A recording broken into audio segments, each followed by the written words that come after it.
অনেকদিন পর red velvet কেকের অর্ডার পেলাম। চলো আজকে রেড ভেলভেট কেক করব। এখানে 2 পাউন্ড দেখতে পাচ্ছ, 2 পাউন্ড কিন্তু বানাবো না, 1 পাউন্ডই বানাবো।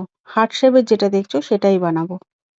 আর এই পাউন্ডটার কিছুটা আমার লাগবে। কি কাজে লাগবে তোমরা অবশ্যই দেখতে পারবে।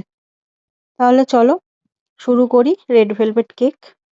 এই রেড ভেলভেট কেকটা খুবই সিম্পলের মধ্যে আমি রাখবো, বেশি ডেকোরেশন করব না, খুবই নর্মালের মধ্যে রাখবো। আসলে যে দিদিভাইটা এই কেকটা নিচ্ছেন, উনি একদমই বেশি ডেকোরেশন পছন্দ করে না, আর বেশি ক্রিমও পছন্দ করে না। এই জন্য খুবই সিম্পলের মধ্যে রাখবো। আপনাদেরকে বলেছিলাম যে আরেকটা যে কেক ছিল ওইটা কাজে লাগবে কিছুটা। এই দেখুন, ওই কেকের কিছুটা আমি ওপরের অংশটা কেটে আমি পাউন্ডটা গুঁড়ো গুঁড়ো করে নিয়েছি।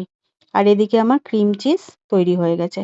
আপনারা হয়তো জানেন রেড ভেলভেট কেকে ক্রিম চিজ যায়।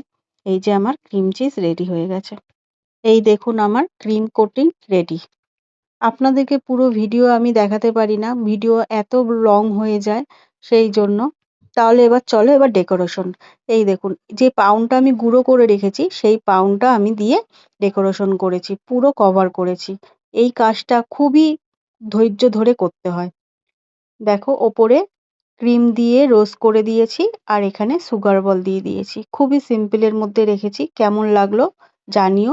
ভিডিওটা যদি ভালো লেগে থাকে একটা লাইক আর সাবস্ক্রাইব করে দিও, আর প্লিজ শেয়ার করে দিও।